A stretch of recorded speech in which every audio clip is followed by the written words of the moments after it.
মুখ্যমন্ত্রী মুখ খুলবে না।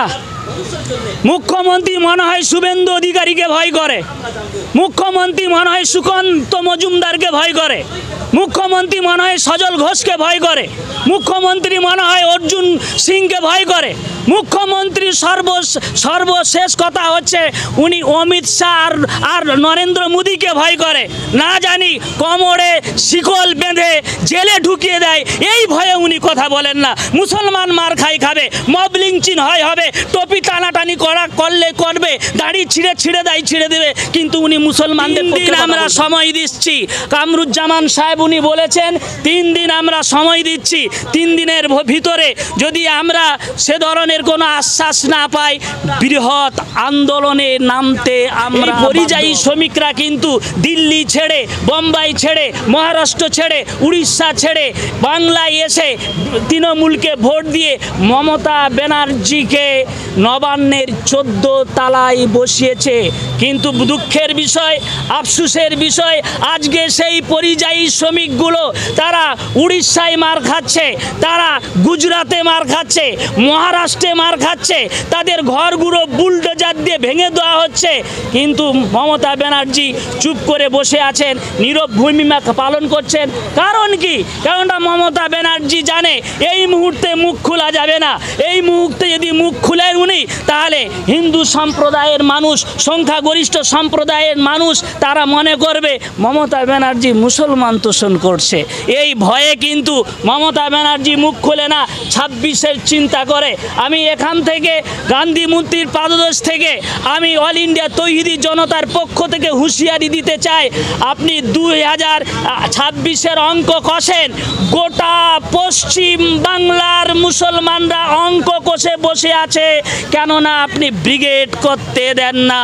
ব্রিগেড করার পিছনে যত কলকাঠি আপনি নেড়েছেন, এটা কারোর বুঝতে অসুবিধা হয় না।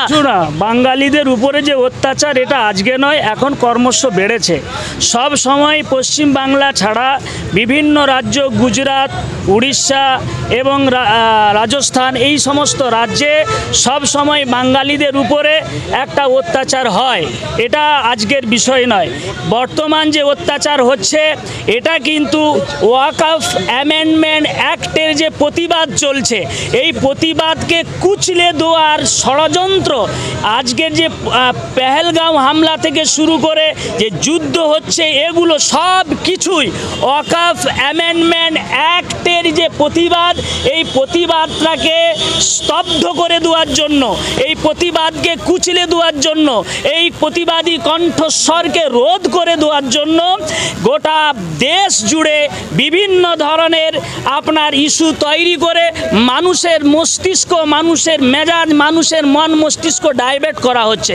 নাম্বার 1, আমি আজকে পশ্চিম বাংলার কলকাতায় গান্ধী মূর্তির পাদদেশে দাঁড়িয়ে যে কথা বলছি, আমরা এখানে কোনো দিন এসে চাকরির জন্য আবেদন করি না।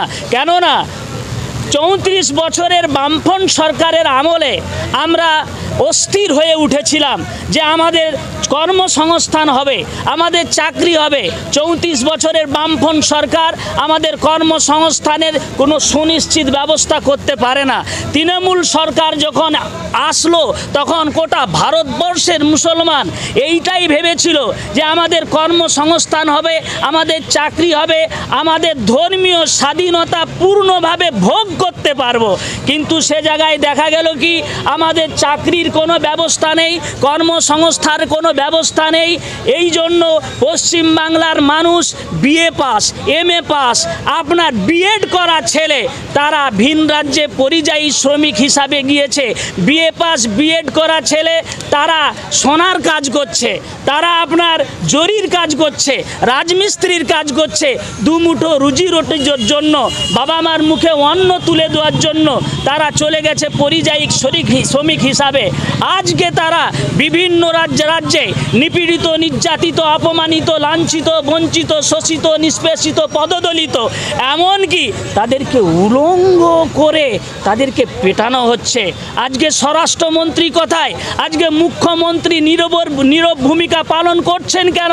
এই পরিযায়ী শ্রমিকরা যখন বিধানসভা ভোট আসে, লোকসভা ভোট আসে, পঞ্চায়েত ভোট আসে, এই পরিযায়ী শ্রমিকরা ভিন্ন রাজ্য থেকে তাদের দোকানদানি, কর্মক্ষেত্র সব ছেড়ে ছুড়ে দিয়ে মমতা ব্যানার্জিকে ভালোবেসে, তৃণমূল কংগ্রেসকে ভালোবেসে, তার এমএলএ বৃদ্ধি করার জন্য, তার এমপির সংখ্যা বাড়ানোর জন্য, তার অঞ্চল প্রধান, পঞ্চায়েত সমিতির সভাপতি আর জেলা পরিষদ সভাধিপতি বাড়ানোর জন্য এই পরিযায়ী শ্রমিকরা কিন্তু দিল্লি ছেড়ে, বোম্বাই ছেড়ে, মহারাষ্ট্র ছেড়ে, উড়িষ্যা ছেড়ে বাংলায় এসে তৃণমূলকে ভোট দিয়ে মমতা ব্যানার্জিকে নবান্নের 14 তলায় বসিয়েছে। কিন্তু দুঃখের বিষয়, আফসোসের বিষয়, আজকে সেই পরিযায়ী শ্রমিকগুলো তারা উড়িষ্যায় মার খাচ্ছে, তারা গুজরাটে মার খাচ্ছে, মহারাষ্ট্রে মার খাচ্ছে, তাদের ঘরগুলো বুলডোজার দিয়ে ভেঙে দেওয়া হচ্ছে। কিন্তু মমতা ব্যানার্জি চুপ করে বসে আছেন, নীরব ভূমিকা পালন করছেন। কারণ কি? কারণটা মমতা ব্যানার্জি জানে এই মুহূর্তে মুখ খোলা যাবে না। এই মুহূর্তে যদি মুখ খুলেন উনি, তাহলে হিন্দু সম্প্রদায়ের মানুষ, সংখ্যাগরিষ্ঠ সম্প্রদায়ের মানুষ, তারা মনে করবে মমতা ব্যানার্জি মুসলমান তোষণ করছে। এই ভয়ে কিন্তু মমতা ব্যানার্জি মুখ খোলে না, 26-এর চিন্তা করে। আমি এখান থেকে গান্ধী মূর্তির পাদদেশ থেকে আমি অল ইন্ডিয়া তৌহিদি জনতার পক্ষ থেকে হুঁশিয়ারি দিতে চাই, আপনি 2026-এর অঙ্ক কষেন। গোটা পশ্চিম বাংলার মুসলমানরা অঙ্ক কষে বসে আছে, কেননা আপনি ব্রিগেড করতে দেন না। ব্রিগেড করার পিছনে নল যত কলকাঠি আপনি নেড়েছেন, এটা কারোর বুঝতে অসুবিধা হয় না। শুধু তাই নয়, পশ্চিম বাংলায় যারা আপনার পিছনে 2000 এবং 3000 টাকার মাইনা বেতন নিয়ে মাথায় টুপি পরে আপনার পিছনে বসে থাকে, এই মুনাফেকগুলার কারণে ব্রিগেড হয় না। আমি সেই মুনাফেকদের নাম ধরে ধরে বলতে চাই, কিন্তু এই সময় আমি বলবো না। সময় এলে অবশ্যই সেই মুনাফেকগুলি পশ্চিম বাংলার মানুষের কাছে তাদের মুখোশ উন্মোচিত হবে ইনশাআল্লাহ। তবে আপনাদের কাছে এই কথা বলতে চাই মুখ্যমন্ত্রীর উদ্দেশ্যে, তিনি যেন ভিন রাজ্যের যে সমস্ত পরিযায়ী শ্রমিক আছে সেখানে তাদের কর্মসংস্থান সুনিশ্চিত করুক। যদি না করতে পারে, তারা সেখানে যে বিপদে পড়ছে, সেই রাজ্যের মুখ্যমন্ত্রীর সঙ্গে আলোচনা করে তাদের নিরাপত্তা দিক। সেটাও যদি না করতে পারে, তাদেরকে নিরাপদে পশ্চিম বাংলায় ফিরিয়ে নিয়ে এসে তাদের কর্মসংস্থানের ব্যবস্থা করে দিক। আর তা যদি না করা হয়, 3 দিন আমরা সময় দিচ্ছি। কামরুজ্জামান সাহেব উনি বলেছেন 3 দিন আমরা সময় দিচ্ছি। 3 দিনের ভিতরে যদি আমরা সে ধরনের কোনো আশ্বাস না পাই, বৃহৎ আন্দোলনে নামতে আমরা বাধ্য হব। গতকাল বেলগাছিয়ায় জয় শ্রীরাম নাম করে কয়েকটা ছেলেকে আক্রমণ করা হয়েছে। আপনাদের কাছে কটা খবর আছে? শুধু বেলগাছিয়াই নয়, গতকালকের ঘটনা পূর্বে ক্যানিং ট্রেনের মধ্যে যে ঘটনাটি ঘটেছে, এফআইআর করেছে, সেই মুহূর্তে এখনো কোনো বার্তা আসে। মুখ্যমন্ত্রী মুখ খুলবে না। মুখ্যমন্ত্রী মনে হয় শুভেন্দু অধিকারীকে ভয় করে, মুখ্যমন্ত্রী মনে হয় সুকান্ত মজুমদারকে ভয় করে, মুখ্যমন্ত্রী মনে হয় সজল ঘোষকে ভয় করে, মুখ্যমন্ত্রী মনে হয় অর্জুন সিংকে ভয় করে। মুখ্যমন্ত্রী সর্বশেষ কথা হচ্ছে উনি অমিত শাহ আর নরেন্দ্র মোদীকে ভয় করে। না জানি কোমরে শিকল বেঁধে জেলে ঢুকিয়ে দেয়, এই ভয়ে উনি কথা বলেন না। মুসলমান মার খাবে, মব লিঞ্চিং হবে, টপি টানাটানি করবে, দাড়ি ছিঁড়ে দেবে, কিন্তু উনি মুসলমানদের পক্ষে কথা বলবেন না। ধন্যবাদ।